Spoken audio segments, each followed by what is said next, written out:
Congratulations, Mr. Coleman. You're a father. That phone call came from my ex-wife's lawyer at 2 p.m. on a Tuesday afternoon, 3 years after our divorce was finalized. The problem was, my ex-wife Denise had been married to my brother Kevin for 2 years. My name is Maurice Coleman. I'm 54 years old, and I just received the most disturbing phone call of my life. My ex-wife, who divorced me in 2020 and married my brother in 2021, had apparently given birth to a baby that she claimed was mine. Mr. Coleman, are you there? The lawyer continued. Mrs. Denise Coleman Freeman has given birth to your biological son, and will be filing for child support in the amount of $3,000 per month.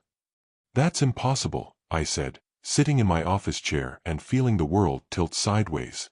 Denise and I have been divorced for 3 years. She's married to my brother Kevin. Yes, we're aware of Mrs. Coleman Freeman's current marital status. However, the child was conceived using your previously donated genetic material. My previously donated genetic material. The words hit me like a punch to the gut. I felt sick as I realized what the lawyer was telling me. Are you talking about the sperm samples from our fertility treatments? That's correct.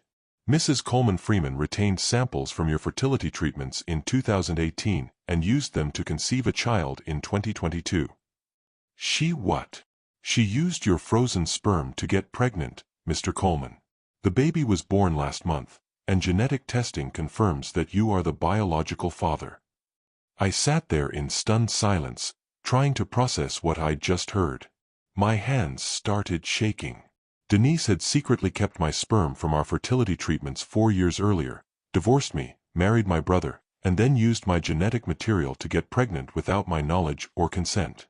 Mr. Coleman, regardless of your current relationship status with Mrs. Coleman Freeman, you are legally responsible for child support as the biological father.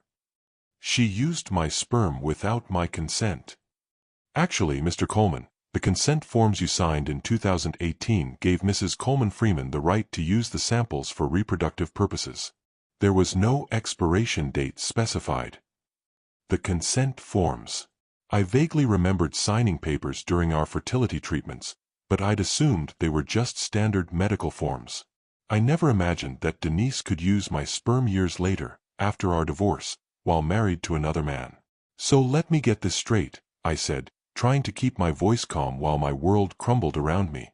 My ex-wife, who is now married to my brother, used my sperm to get pregnant and is now demanding child support from me? That's correct.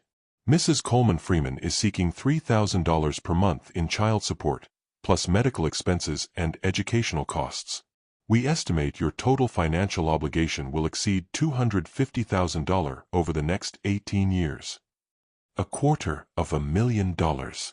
For a child I never consented to having, conceived by a woman who had systematically betrayed and manipulated me. And my brother Kevin.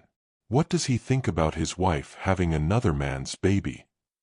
Mr. Freeman has agreed to serve as the child's stepfather, but he is not financially responsible for the child's support since he is not the biological father. Kevin had agreed to serve as the stepfather. My own brother was willing to help raise my biological child while I was forced to pay for the privilege. The betrayal cut deeper than I thought possible. When do you need an answer? We'll be filing the paperwork with the family court next week. You'll need legal representation, Mr. Coleman. This is a complex case involving reproductive rights, consent, and parental obligations. After I hung up, I sat in my office for 20 minutes, staring at the wall and trying to process the most bizarre and disturbing situation I'd ever faced. My ex-wife had secretly hoarded my sperm, divorced me, married my brother, and then used my genetic material to create a child that I'd be legally obligated to support while another man raised him. But as I thought back over my marriage to Denise and the circumstances of our divorce, I started to see a pattern of manipulation and deception that I'd been too blind to recognize at the time. Small comments she'd made, questions she'd asked, behaviors that seemed innocent at the time but now revealed a much darker agenda. Denise hadn't just stumbled into this situation. She'd been planning it for years, carefully positioning herself to exploit me financially and genetically while building a new life with my brother. The more I thought about it, the angrier I became. But this wasn't the kind of anger that burns hot and fades quickly. This was the cold, calculating anger of a man who discovered he'd been played for a fool and was ready to fight back with everything he had.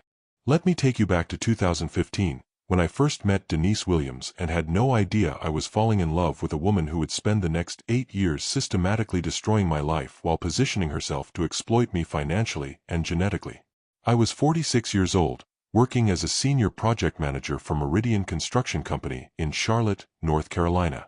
I was making $85,000 a year, owned my own 3-bedroom house in a good neighborhood, and had $120,000 in my 401k.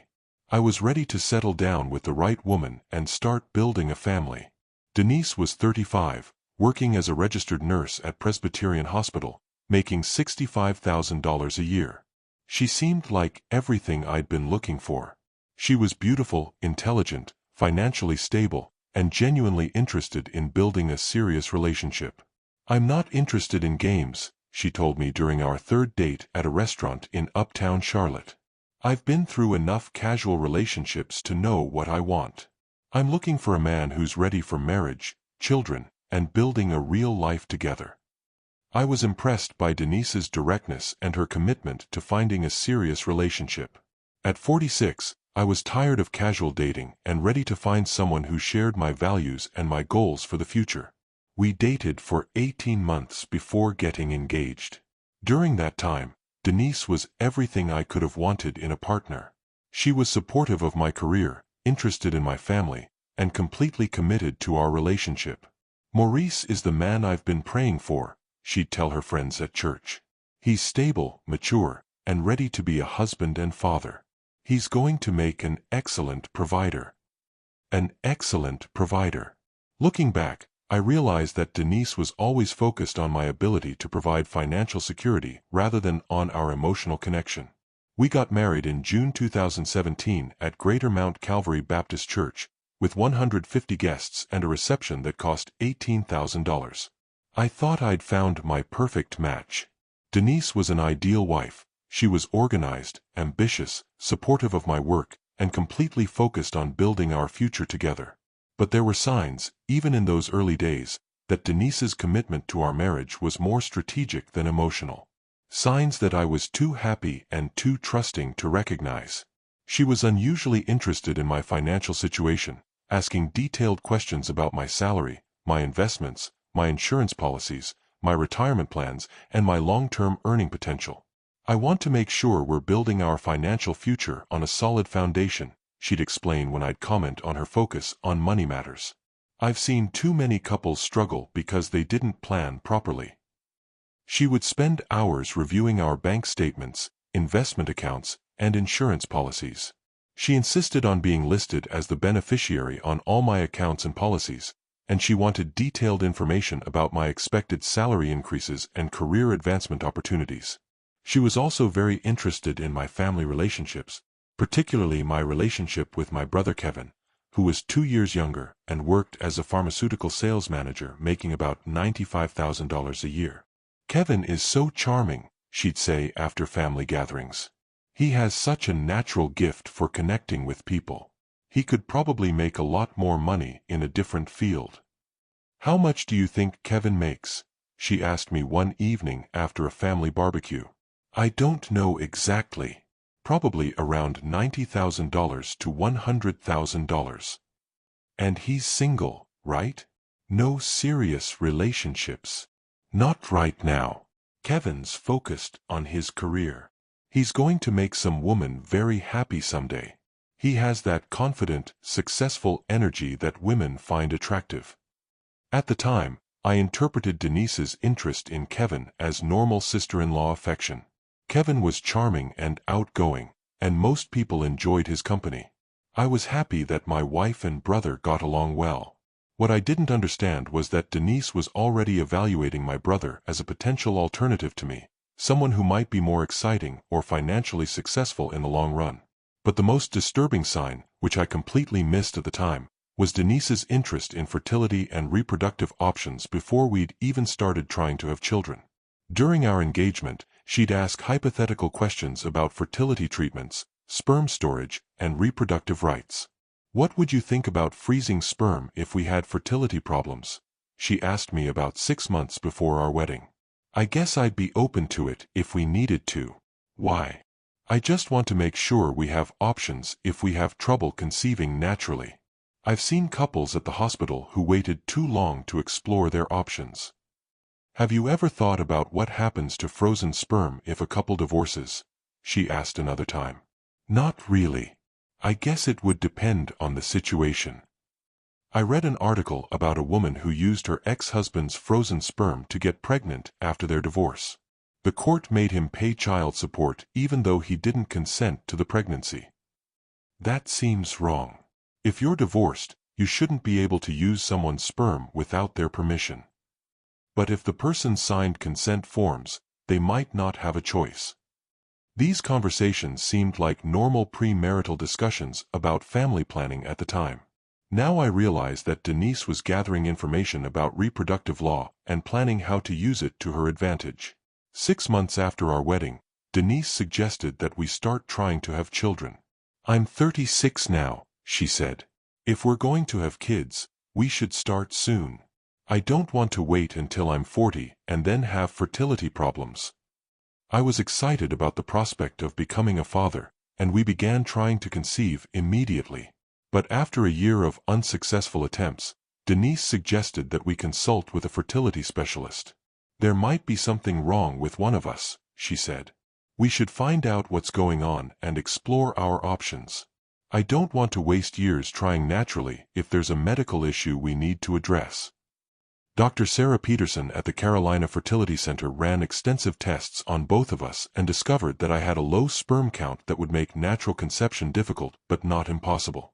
Your sperm count is below average, Mr. Coleman, but it's not zero, Dr. Peterson explained during our consultation. Natural conception is possible, but it might take longer than usual. We have several options, she continued. We can try intrauterine insemination using your sperm, we can try in vitro fertilization, or we can collect and freeze sperm samples to use in future procedures. What do you recommend? Denise asked, taking notes on everything Dr. Peterson said. I'd recommend starting with IUI using fresh sperm, but also collecting and freezing samples for future use. That way, we have options if the initial treatments don't work, and we preserve your fertility potential in case your sperm count declines over time. Denise was very interested in the sperm freezing option, asking detailed questions about the storage process, the length of time samples could be preserved, the legal procedures for using frozen samples, and the costs involved. How long can sperm be stored? She asked. Indefinitely, as long as the storage fees are paid and the storage facility remains operational, Dr. Peterson replied. And who has access to the samples? Both partners listed on the consent forms have access, unless otherwise specified. We require both partners' consent for any use of stored genetic material. What if the couple divorces? Who controls the samples then? That depends on the specific language in the consent forms and any agreements the couple has made.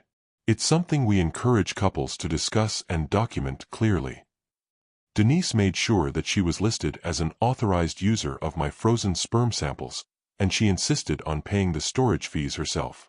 I want to take responsibility for this part of our fertility journey, she explained. It makes me feel more involved in the process, and it's one less thing for you to worry about. More involved in the process. Looking back, I realized that Denise was actually positioning herself to have control over my genetic material for future use. She also insisted on reading every word of the consent forms before we signed them, asking Dr. Peterson to explain each section in detail. I want to make sure we understand exactly what we're agreeing to, she said. These forms will govern how our genetic material can be used, so we need to be completely informed. The consent forms were standard medical documents that authorized the storage and use of our genetic material for fertility treatments. They gave both Denise and me the right to use the stored samples for reproductive purposes, and they specified that the samples would remain in storage as long as the fees were paid. What the forms didn't specify was that consent for reproductive use was limited to the context of our marriage, or that either party could revoke the other's access in case of divorce. We went through 3 cycles of IUI treatment without success. During this time, I provided multiple sperm samples that were both used immediately and frozen for future use. We have enough samples stored for multiple future attempts, Dr. Peterson told us after our 3rd failed IUI. The quality is good, and the quantity is sufficient for several more cycles of treatment. How many more attempts could we make with the stored samples? Denise asked. Potentially 8 to 10 more IUI cycles, or 3 to 4 IVF attempts. 8 to 10 more attempts. That was enough genetic material for Denise to conceive multiple children without ever needing fresh samples from me. We could try again in 6 months or even a year if we wanted to. Denise asked. Absolutely. The frozen samples will be viable for years. Some couples take breaks between treatments to recover emotionally and financially. And the samples would remain under our joint control during any break? Yes, as long as the storage fees are paid and both parties remain authorized users. In early 2019, we decided to take a break from fertility treatments. The procedures had been stressful and expensive, and we both needed time to regroup and consider our options. Maybe we should focus on enjoying our marriage for a while, Denise suggested. We can always try again later when we're feeling more emotionally prepared. What I didn't know was that Denise had already begun planning to use those frozen samples in a very different context than our marriage. During our break from fertility treatments, Denise's behavior toward me started to change dramatically. She became more critical, more distant, and less interested in working on our relationship. You work too much, she'd complain when I'd come home after a long day managing construction projects. You're not emotionally available. You don't understand what I need in a marriage. I'm working hard to build our financial future, I'd respond. I thought that's what we both wanted. I want financial security, but I also want a husband who's present and engaged. You treat our marriage like another construction project that you can manage with efficiency and planning. When I try to address her concerns by working fewer hours or planning more romantic activities, Denise would become defensive and suggest that maybe we weren't as compatible as we'd thought. Maybe we rushed into marriage without really understanding each other, she'd say during our arguments. Maybe we were so focused on the idea of being married that we didn't pay attention to whether we were right for each other. Are you saying you don't want to be married to me?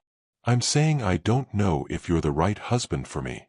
You're a good man, Maurice, but I need someone who understands me on a deeper level.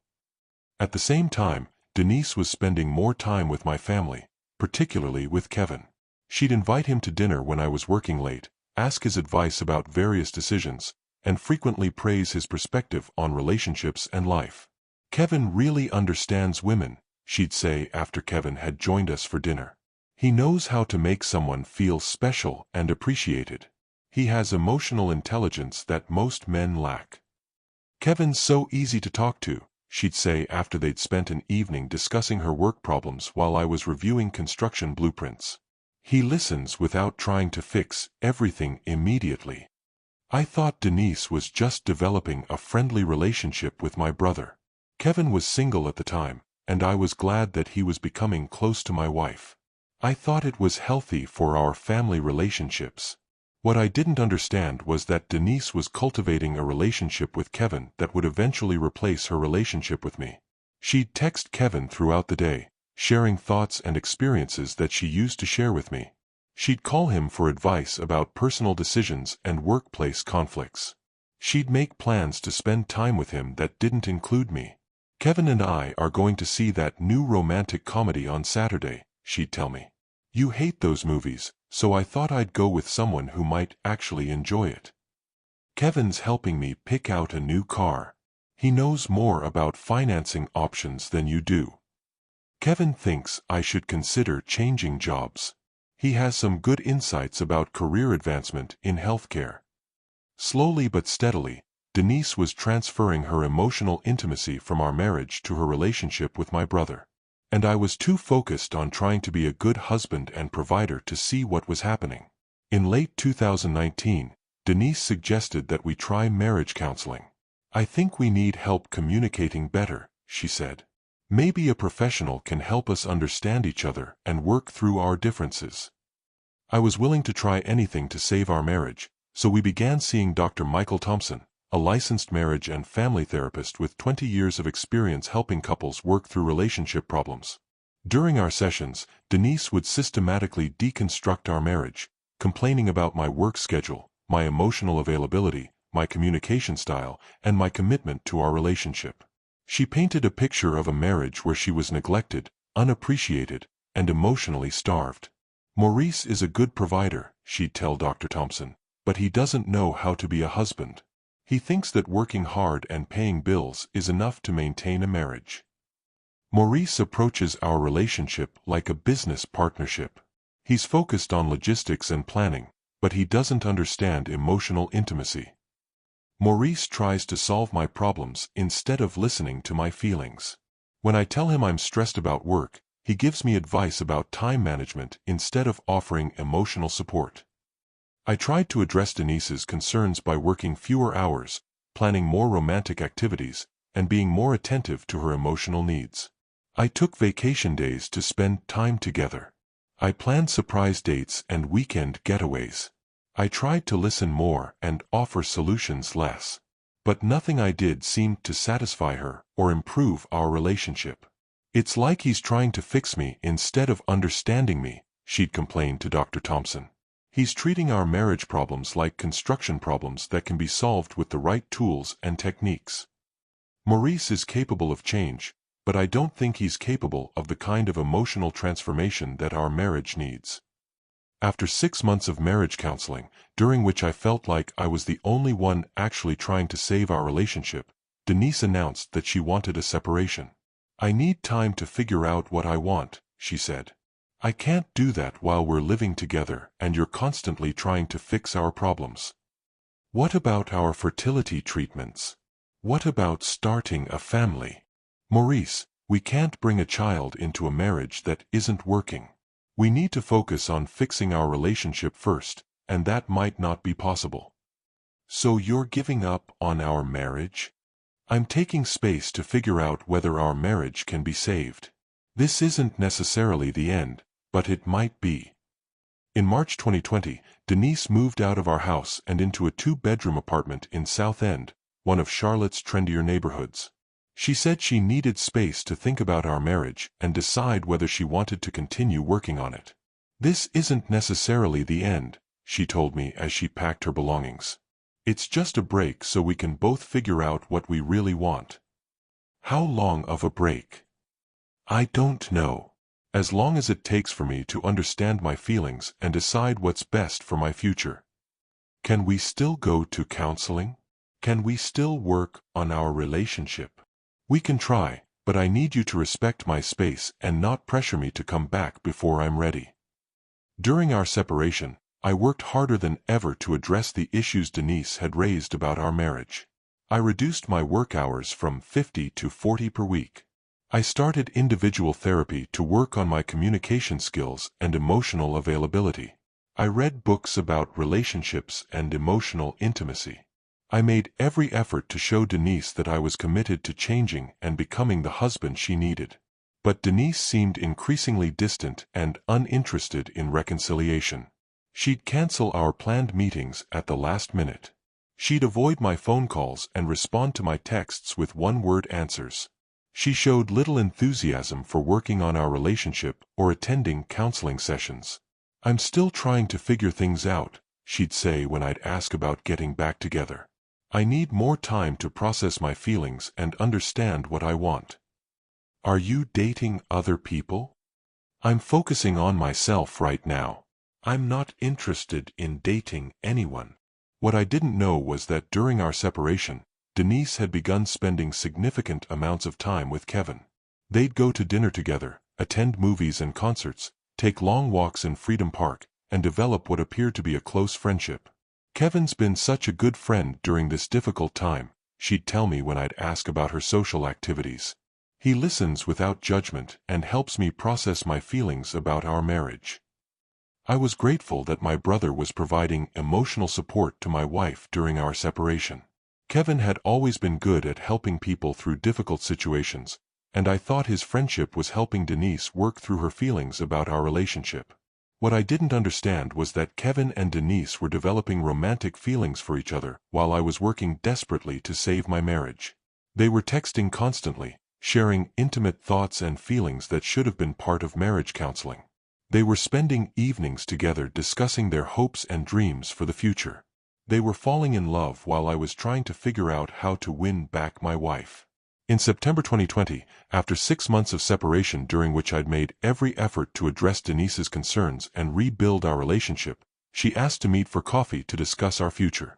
Maurice, I've done a lot of thinking over the past 6 months, and I've realized that we want different things from life. What do you mean? I mean that you're focused on building financial security and stability, while I'm looking for emotional connection and passion. I need someone who makes me feel alive and excited about the future. We can work on that. We can build both financial security and emotional connection. That's what marriage counseling is for. I don't think we can. I think we're fundamentally incompatible in ways that can't be fixed through therapy or effort. So you want a divorce? I think that's what's best for both of us. We're both good people, but we're not right for each other. What about everything we've built together? What about our plans for a family? Maurice, sometimes people grow apart. Sometimes what seems like a good match at the beginning turns out not to work in the long run. And there's no chance we can work things out? I don't think so. I think we should both move on and find people who are better suited for us. Denise filed for divorce in October 2020. The proceedings were surprisingly smooth. She didn't ask for alimony, she didn't want half the value of the house, and she seemed eager to finalize everything quickly. I just want to move on with my life, she told me during one of our few conversations about the divorce settlement. I don't want to drag this out or make it ugly. What about the frozen sperm at the fertility clinic? What about it? Do we need to do something with those samples as part of the divorce? I'll take care of it. I'll contact the clinic and handle the paperwork. I assumed that meant she would arrange for the samples to be destroyed or donated to research. I never imagined that she was planning to maintain control over my genetic material for her own future use. The divorce was finalized in December 2020. I was devastated by the end of my marriage, but I was also hopeful that I could rebuild my life and eventually find someone who would appreciate the kind of man I was. I threw myself into work and started focusing on rebuilding my self-confidence and social life. I joined a gym, started taking cooking classes, and began volunteering with Habitat for Humanity. I was determined to become a better version of myself and learn from the mistakes I'd made in my marriage. 2 months later, in February 2021, Kevin called to tell me that he'd started dating someone seriously. Her name is Denise, he said nervously. I think you'd really like her. My heart stopped. Denise? That's an interesting coincidence. What's she like? She's a nurse, very smart, very beautiful. She's been through a difficult divorce, so she understands what it's like to start over. It took me a moment to process what Kevin was telling me. Kevin, are you talking about my ex-wife Denise? Long silence. Kevin. Yes. I'm dating Denise. My Denise? My ex-wife Denise.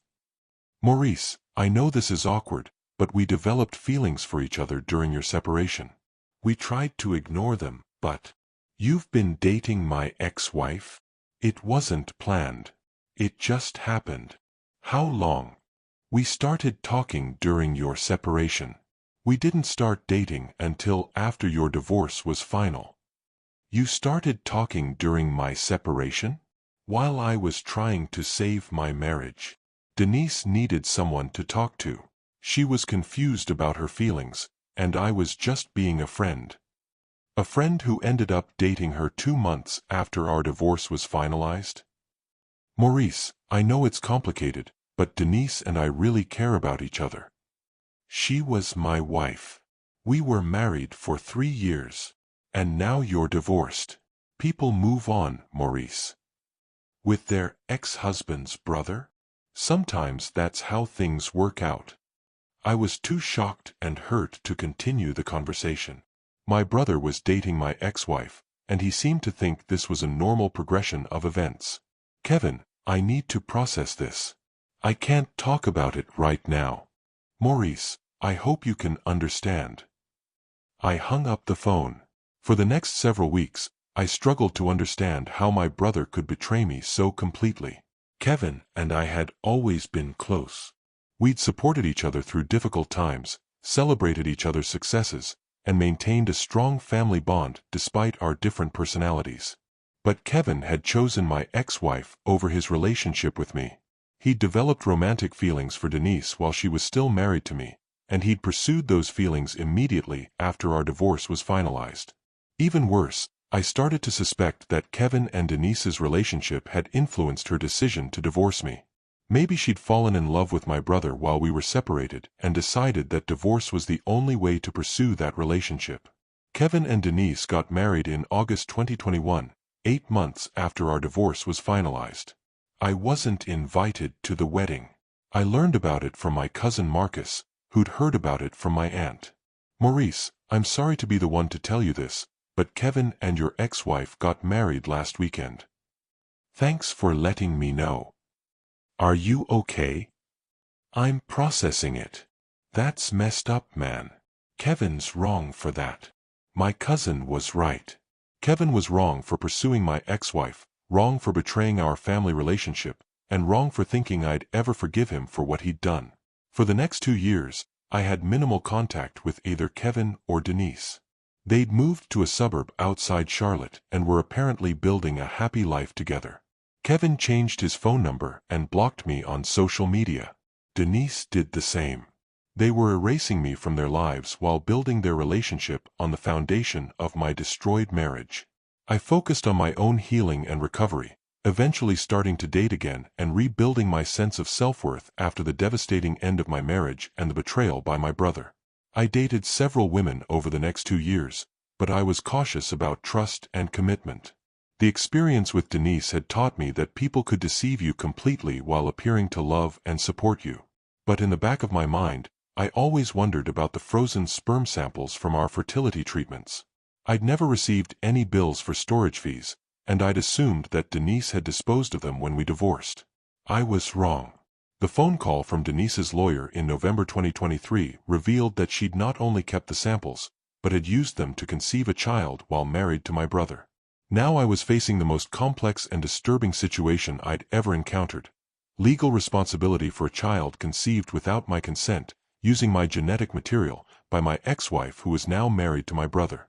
But as I started to research reproductive law and my legal options, I realized that Denise's plan had a fatal flaw. She'd been so focused on the financial benefits of having my biological child that she'd overlooked some important legal and practical considerations that would eventually destroy her carefully constructed scheme. After receiving the call from Denise's lawyer, I spent the rest of that Tuesday afternoon in a state of shocked disbelief. I couldn't focus on work, couldn't think about anything except the bombshell that had just exploded in my life. That evening, I called my best friend Marcus Thompson, who worked as a construction foreman and had been my closest friend for 15 years. Marcus, I need to tell you something that's going to sound insane. What's going on, Maurice? Denise used my frozen sperm to get pregnant. She had a baby last month, and now she's demanding child support. Silence. Marcus, are you there? I'm here. I'm just trying to process what you just said. Your ex-wife used your sperm to get pregnant. While married to my brother. She kept the samples from our fertility treatments and used them without my knowledge or consent. That's the most messed up thing I've ever heard. Can she do that legally? Apparently so. Her lawyer says the consent forms I signed give her the right to use my genetic material. Even after you're divorced. That's what they're claiming. And Kevin went along with this. Kevin apparently agreed to help raise my biological child while I pay child support. Your brother is a piece of work. I never liked him after what he did to you, but this is a whole new level of betrayal. I don't know what to do, Marcus. I feel like I'm being violated and exploited, but they're telling me I'm legally responsible. You need a lawyer. The best lawyer you can find. That's what I'm thinking. Maurice, this is war. Your ex-wife and your brother have been planning this for years. You need to fight back with everything you've got. Marcus was right. This wasn't just a legal dispute, it was a carefully planned attack on my financial future and my reproductive rights. The next morning, I contacted Richard Morrison, the best family law attorney in Charlotte. His reputation for handling complex divorce and custody cases was legendary, and his fees reflected his expertise. Mr. Coleman, I've practiced family law for 20 years, and this is one of the most unusual cases I've ever encountered, he told me during our consultation in his downtown office. What are my options? That depends on several factors. First, we need to examine the consent forms you signed at the fertility clinic. Second, we need to determine whether Mrs. Coleman Freeman's use of your genetic material constitutes fraud or theft. Third, we need to consider the implications of her current marriage to your brother. Can she really force me to pay child support for a child conceived without my knowledge or current consent? Possibly. But there are several legal arguments we can make. The most promising is that Mrs. Coleman Freeman committed fraud by using your genetic material for purposes beyond what you consented to when you signed those forms. What do you mean? You consented to fertility treatments within the context of your marriage to Mrs. Coleman Freeman. You never consented to her using your sperm after your divorce to conceive children with another man. So the consent I gave in 2018 doesn't apply to this situation? That's our argument. Consent for reproductive procedures is context-specific. You can't consent to unlimited use of your genetic material in any situation at any time. What about the fact that she's married to my brother? That adds another layer of complexity. Mrs. Coleman Freeman is essentially asking you to financially support a child that your brother is helping to raise. That creates a conflict of interest and raises questions about the true motivation for using your genetic material. What's our next step?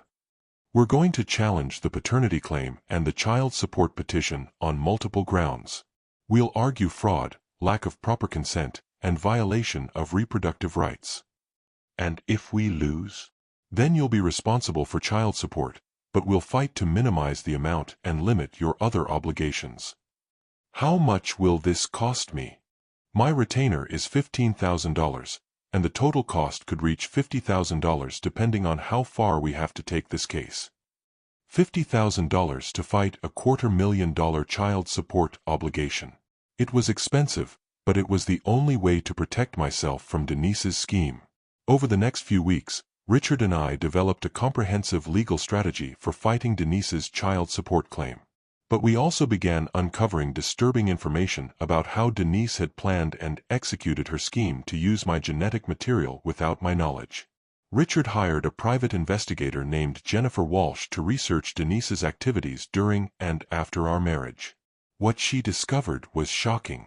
Medical records from the fertility clinic showed that Denise had been asking detailed questions about storage procedures, consent requirements, and legal rights to frozen samples throughout our treatment process. She wasn't just collecting information about fertility treatments, Richard explained during one of our meetings. She was gathering intelligence about how to use your genetic material after your marriage ended. So this was premeditated. It appears so. Mrs. Coleman Freeman spent months researching how to maintain access to your sperm and use it for her own purposes. Jennifer's investigation revealed that Denise had been strategic about every aspect of her plan. She'd paid the storage fees for my sperm samples from a separate bank account, ensuring that I wouldn't receive bills or notifications about the ongoing storage. She'd also consulted with a reproductive lawyer in early 2020, before our separation, confirming that she had legal authority to use the samples under the consent forms I'd signed. Your ex-wife was planning this scheme while you were still married, Jennifer told me. She was preparing to use your genetic material long before she filed for divorce. Most disturbing of all, Jennifer discovered that Denise had apparently discussed her plan with Kevin before they got married, and he'd agreed to help raise any children she conceived using my genetic material. Your brother was a willing participant in this scheme, Richard told me. He knew that his wife was planning to use your sperm to get pregnant, and he agreed to serve as stepfather to the resulting child. So they both conspired to use me as a genetic donor and financial provider? That's exactly what they did. But Richard's investigation also uncovered some information that would prove crucial to our legal defense. Mr. Coleman, I need to ask you something important. Did you ever explicitly consent to Mrs. Coleman Freeman using your genetic material after your divorce? No. I thought the samples would be disposed of when we separated. And did you ever consent to her using your genetic material to conceive children with another man? Absolutely not. Then we have a strong case for fraud and lack of informed consent. What do you mean? The consent forms you signed were for fertility treatments within your marriage. They never contemplated Mrs. Coleman Freeman using your sperm after divorcing you and marrying your brother. So the consent forms don't apply to this situation? That's our argument. Consent must be informed and specific. You can't give blanket consent for unlimited use of your genetic material in any future situation. Richard also discovered that Denise had violated several medical ethics guidelines by using my sperm without my current consent and without proper counseling about the implications of conceiving a child in this manner. The fertility clinic should never have allowed Mrs. Coleman Freeman to use your samples under these circumstances, Richard explained. They have liability in this situation as well. Can we sue them? Possibly. They failed to verify current consent and failed to ensure that both genetic contributors were aware of and agreed to the use of stored material. As we prepared our legal case, Richard also gathered expert testimony from reproductive law specialists, medical ethicists, and fertility clinic administrators who would support our arguments about fraud and lack of informed consent. We're going to present a comprehensive case showing that Mrs. Coleman Freeman's use of your genetic material was unethical, fraudulent, and legally invalid, Richard explained. 3 months after receiving Denise's child support demand, we were ready to present our case in family court. But before the hearing, Richard arranged for Kevin and me to meet and discuss the situation directly. I want to understand your brother's perspective, Richard told me. And I want him to understand the legal and ethical problems with what he and Mrs. Coleman Freeman have done. Kevin agreed to meet with us at Richard's office on a Thursday afternoon in February 2024. I hadn't seen my brother in over 2 years, and the sight of him walking into the conference room brought back all the anger and hurt I'd been carrying since his betrayal. Kevin, thank you for coming, Richard began. We're trying to understand how this situation developed and what your role has been in Mrs. Coleman Freeman's decision to use Morris's genetic material. Kevin looked uncomfortable, avoiding eye contact with me and focusing on Richard as he answered. Denise told me about the frozen samples before we got married. She said she wanted to have children, and she had the legal right to use Morris's sperm. Did you encourage her to use Morris's genetic material? I told her I'd support whatever decision she made about having children. Even if that meant using your brother's sperm without his current consent. The consent forms gave her the right to use the samples. Kevin, I interrupted, how could you think it was okay for your wife to use my sperm to get pregnant? Because you're not married to her anymore, Maurice. You don't have any say in what she does with samples that legally belong to her. But you're my brother. How could you help her exploit me this way? I'm not exploiting you. I'm helping raise a child that you're biologically responsible for. I'm biologically responsible for a child I never consented to having. You consented when you provided the sperm samples. I consented to fertility treatments during our marriage, not to Denise using my sperm after she divorced me and married you. Kevin was quiet for a moment, and I could see the conflict in his face. Maurice, I understand why you're upset. But Denise and I are married now, and we want to have a family together. Then have a family together using Kevin's sperm, not mine. Kevin has fertility issues, Denise said, speaking for the first time since entering the room. He can't father children naturally. That was news to me. Kevin had never mentioned having fertility problems, and I'd never suspected that his ability to have children was limited. So you decided to use my sperm because Kevin can't father children? We decided to use your sperm because it was available and because I have the legal right to use it, Denise replied coldly. For what purpose, Mrs. Coleman Freeman? Richard asked. What was your goal in using Morris's genetic material? To have a child. But why Morris's genetic material specifically? Why not use an anonymous donor? Denise was quiet for a moment, clearly calculating her response. Because Maurice has good genetics. He's intelligent, healthy, and successful. Those are traits I want my child to have. And because Maurice would be legally responsible for child support, while Kevin could serve as stepfather without financial obligation? That wasn't the primary consideration. But it was a consideration. Of course we considered the financial implications. Having a child is expensive. So you used Morris's genetic material partly because you knew he'd be forced to pay child support? I used Morris's genetic material because I had the legal right to do so and because it served our family's needs. Our family's needs. Denise was describing her scheme as a family planning decision rather than a form of fraud and exploitation. Mrs. Coleman Freeman, Richard continued, did you ever discuss this plan with Maurice before implementing it? No. Did you ever ask for his current consent to use his genetic material after your divorce? I didn't need his current consent. I had consent from when we were married. Did you consider the ethical implications of using your ex-husband's sperm to conceive a child with his brother? I considered what was best for my family. Your family now being you, Kevin, and the child? That's correct. What about Maurice? Is he part of your family? Maurice is the biological father of my child. That makes him financially responsible, but it doesn't make him part of our family. Financially responsible, but not part of the family. Denise had reduced me to the role of unwilling sperm donor and mandatory financial supporter. Mr. Freeman, Richard addressed Kevin directly, how do you feel about raising a child who is biologically your brother's son? I feel like I'm giving a child a loving home, Kevin replied. Biology doesn't determine who's a real father. But you're comfortable with your brother being forced to financially support a child that you're raising? Maurice is biologically responsible for the child. I'm emotionally responsible. Don't you see any ethical problems with this arrangement?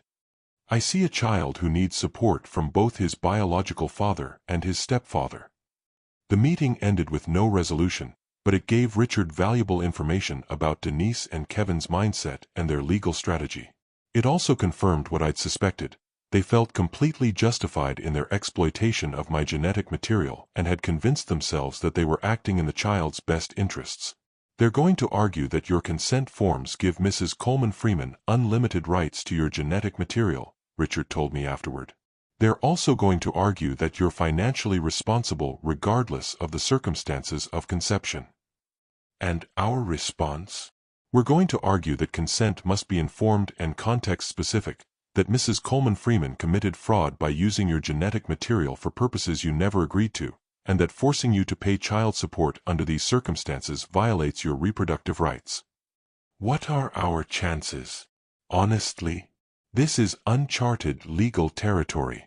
But I think we have a strong case based on fraud and lack of informed consent. The family court hearing was scheduled for March 15, 2024. In preparation, Richard gathered expert testimony from reproductive law specialists, medical ethicists, and fertility clinic administrators. But 2 weeks before the hearing, we received some unexpected information that would completely change our legal strategy and reveal the full scope of Denise's scheme. Maurice, I need to tell you something that's going to be difficult to hear, Richard said during a meeting in his office. What now? We've discovered that this isn't the first time Mrs. Coleman Freeman has used your genetic material without your current consent. What do you mean? Medical records show that she used your frozen sperm for a previous pregnancy attempt in early 2022, about 6 months after she married Kevin. She tried to get pregnant with my sperm before? Yes. That attempt resulted in a miscarriage at 8 weeks.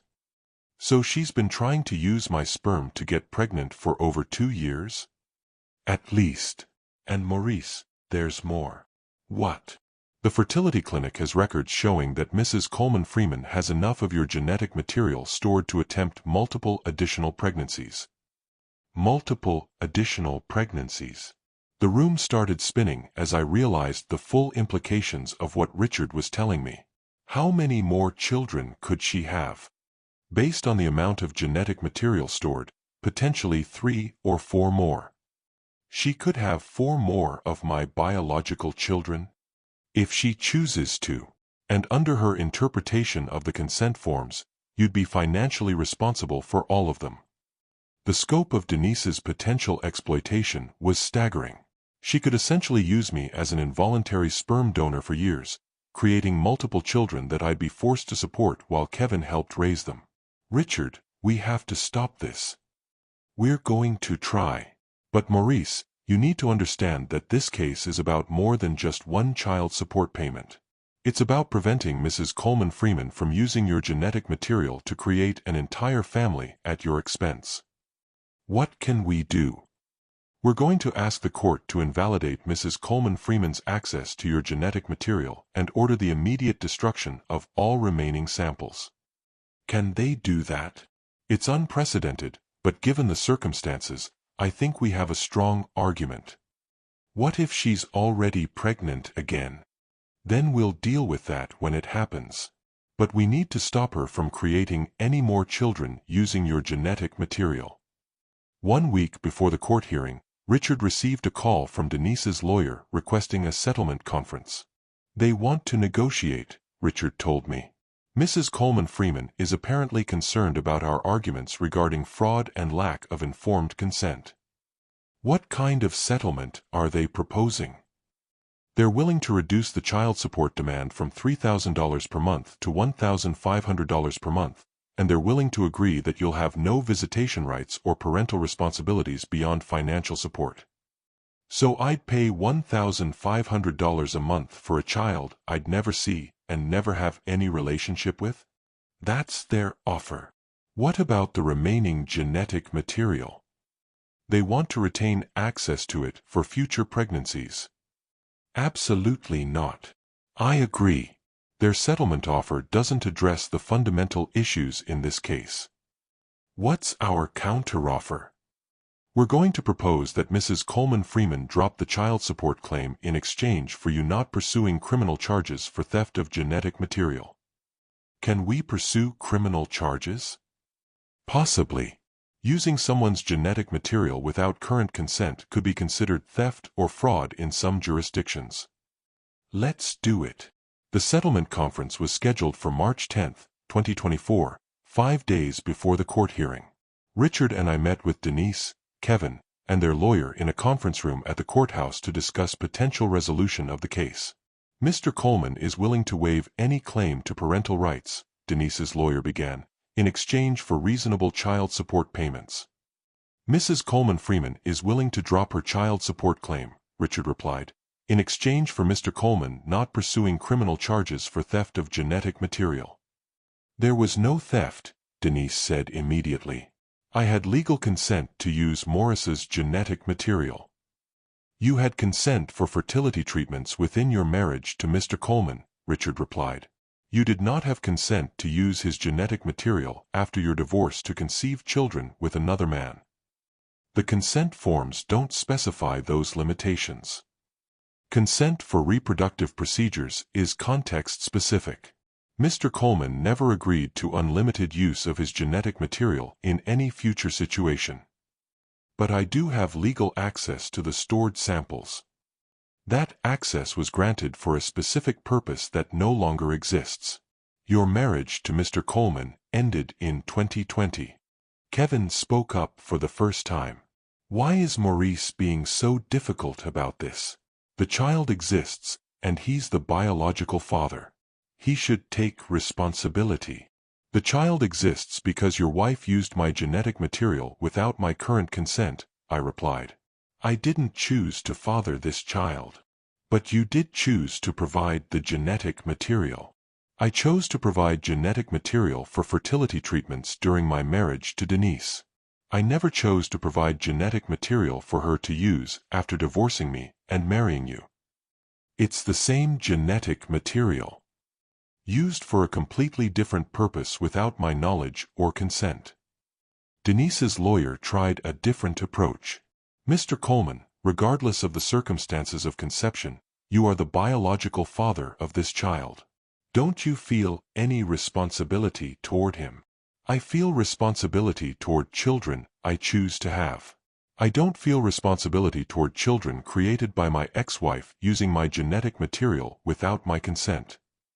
But he's your biological son. He's the biological product of my genetic material, but he's not my son.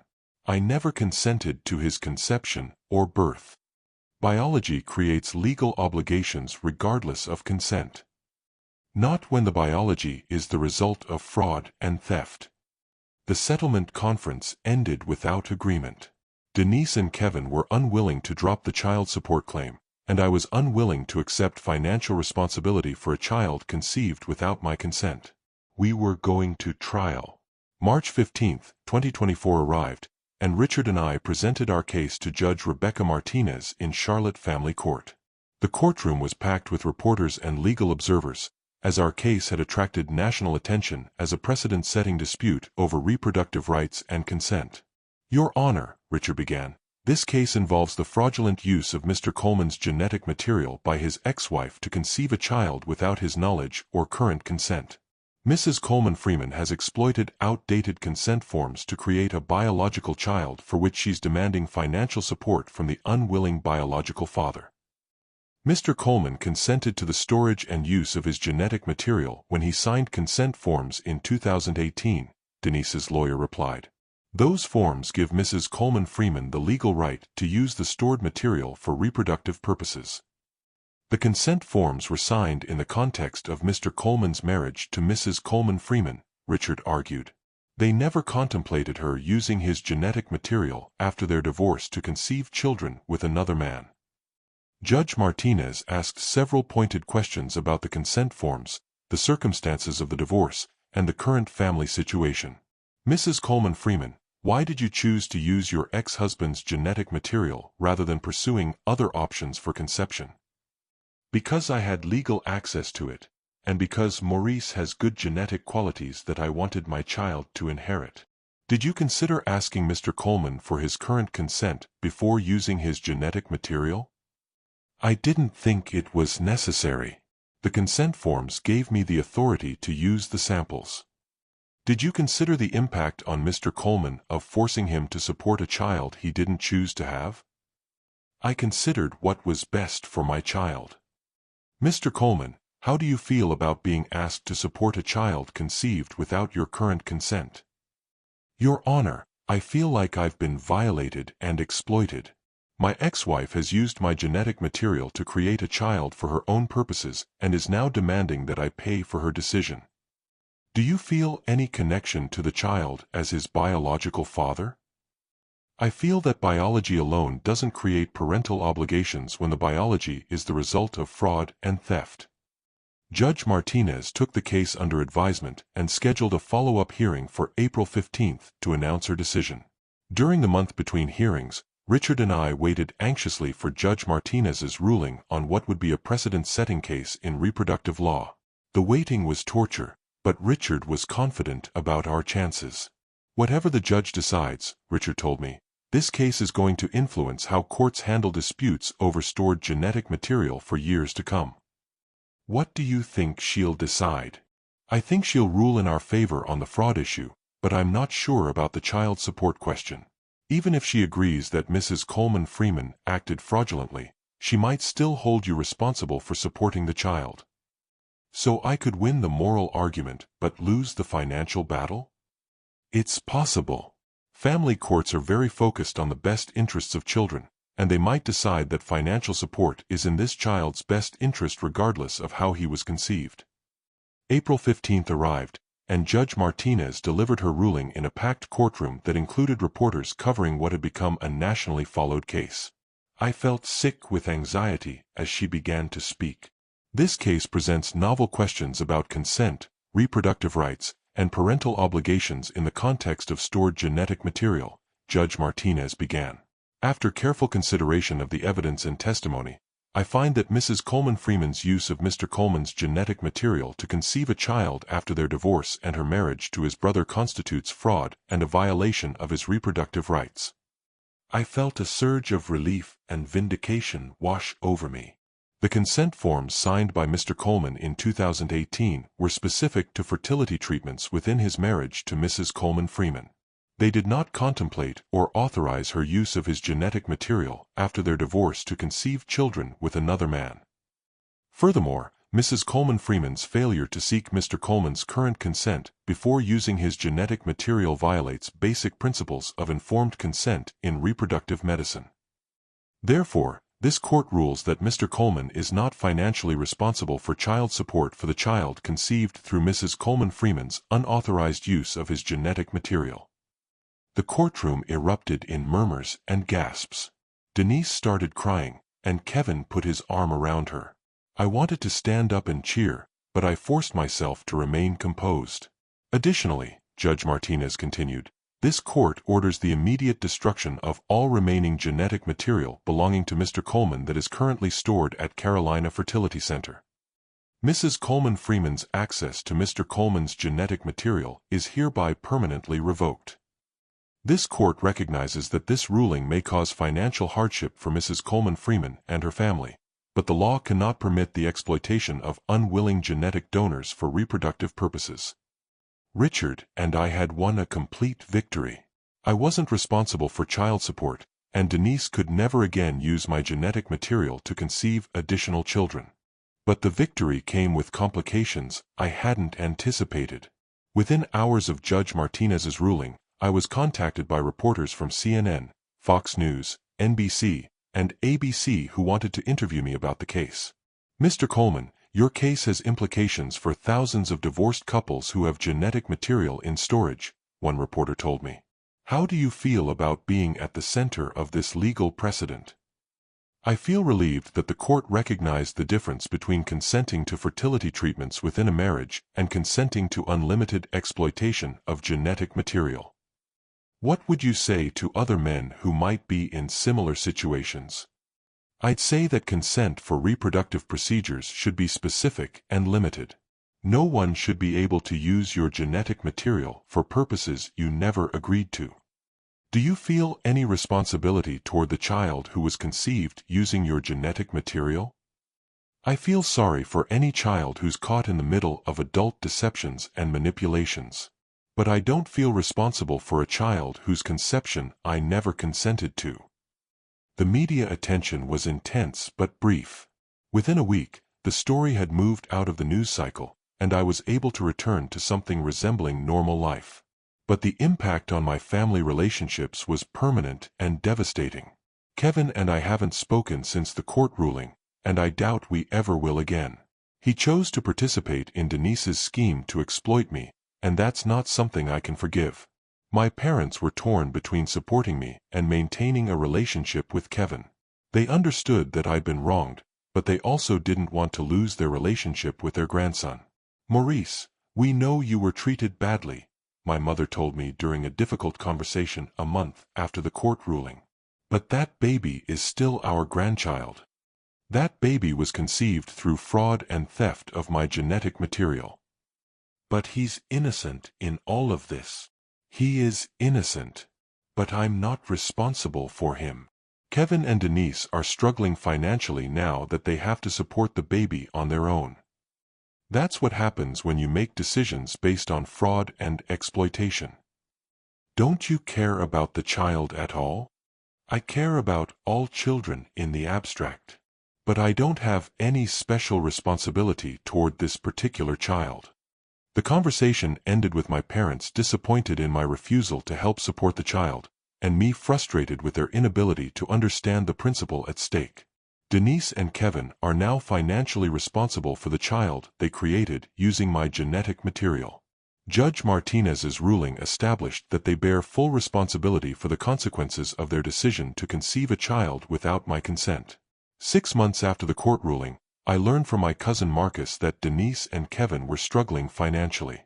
Kevin's pharmaceutical sales job wasn't paying enough to support a family of 3, and Denise had reduced her work hours to care for the baby. "They're talking about moving in with Denise's parents," Marcus told me. "Kevin's car got repossessed last month." I felt no sympathy for their financial struggles. They'd planned to exploit me for $250,000 over 18 years, and now they were facing the consequences of their scheme's failure. A year after Judge Martinez's ruling, I reflected on what I'd learned about trust, consent, and the importance of protecting yourself from people who see you as a resource to be exploited rather than a person to be respected. Denise had spent years planning how to use my genetic material for her own purposes, positioning herself to have children with my brother while forcing me to pay for them. She'd disguised her manipulation as fertility treatments and her exploitation as legal rights. But she'd made a critical error. She'd assumed that consent given in one context could be applied to any future situation. The law recognizes that reproductive consent must be informed, specific, and current. Kevin had made an even worse error. He'd chosen his wife's financial interests over his relationship with his brother. He'd been willing to help Denise exploit me genetically and financially rather than encouraging her to build their family through ethical means. But I'd also learned something important about standing up for yourself when people try to exploit your trust and generosity. Sometimes the people closest to you are the ones most willing to take advantage of you, and sometimes you have to fight for your rights even when it means destroying relationships. The frozen sperm that was supposed to help Denise and me start a family during our marriage became the weapon she used to try to exploit me after our divorce. But by fighting back, I'd not only protected myself from financial exploitation, I'd also established legal precedent that would protect other people from similar schemes. 2 years after Judge Martinez's ruling, I started dating again. I was more cautious about trust and more aware of the ways people can exploit reproductive technology and legal loopholes. But I was also more confident about my ability to recognize manipulation and stand up for my rights. "How do you trust someone after what you've been through?" asked Sarah Williams, a teacher I'd been seeing for several months. "Very carefully," I told her. "But I also learned that not trusting at all isn't really living." "Do you ever think about the child? Your biological son?" "Sometimes. I hope he grows up healthy and happy. But I also hope he learns that being a parent is about choice and commitment, not just biology." "Do you think you'll ever have children of your own?" "If I do, it will be with someone I choose to have them with, someone who respects my choices and my rights." "And if you don't?" "Then I'll have a good life anyway. Biology doesn't determine happiness, and parenting isn't the only way to contribute to the next generation." 3 years after the court case, I received a letter from a law student at UNC who was writing her thesis on reproductive rights and consent. "Mr. Coleman," she wrote, "your case has been cited in 12 subsequent court decisions involving disputes over stored genetic material. Your willingness to fight for your reproductive rights has helped establish important legal protections for other people." The letter reminded me that sometimes fighting for yourself also means fighting for others who might face similar situations in the future. Denise's scheme might have succeeded if I'd been too embarrassed or overwhelmed to challenge it in court. But by standing up for my rights, I'd not only protected myself, I'd also made it harder for other people to exploit unwilling genetic donors for their own reproductive and financial purposes. My name is Maurice Coleman. I'm 56 years old, and 3 years ago I discovered that my ex-wife had secretly kept my sperm from our fertility treatments, divorced me, married my brother, and then used my genetic material to conceive a child without my knowledge or consent. Denise spent years planning how to exploit me genetically and financially while building a new life with my brother Kevin. She thought she could use outdated consent forms to force me to pay $250,000 in child support for a child I never chose to have. Kevin betrayed his own brother by participating in Denise's scheme, choosing his wife's financial interests over family loyalty and basic decency. But they both underestimated my willingness to fight for my reproductive rights and my refusal to be exploited by people who saw me as a resource rather than a person. The court ruled that consent for reproductive procedures must be informed, specific, and current, and that my ex-wife's use of my genetic material after our divorce constituted fraud and a violation of my rights. Denise lost her scheme to exploit me financially, lost access to my genetic material forever, and established legal precedent that will protect other people from similar manipulation. Kevin lost his relationship with his brother and gained full financial responsibility for the child he'd helped conceive through fraud. And I learned that sometimes the most important battles are the ones that establish your right to control your own life, your own body, and your own genetic legacy. Sometimes standing up for yourself means destroying relationships with people who never really respected you in the first place. Sometimes protecting your rights means fighting battles that other people think you should just accept. But dignity and self-respect are worth more than family harmony built on exploitation and lies. Look at your screen right now. You'll see 2 more stories waiting for you. Both from men like me who discovered the truth too late, but not too late to fight back. Click on whichever one speaks to you. And hit that notification bell if you want to join our brotherhood of men who refuse to be played for fools. Until next time, remember, the truth always comes out, and when it does, be ready.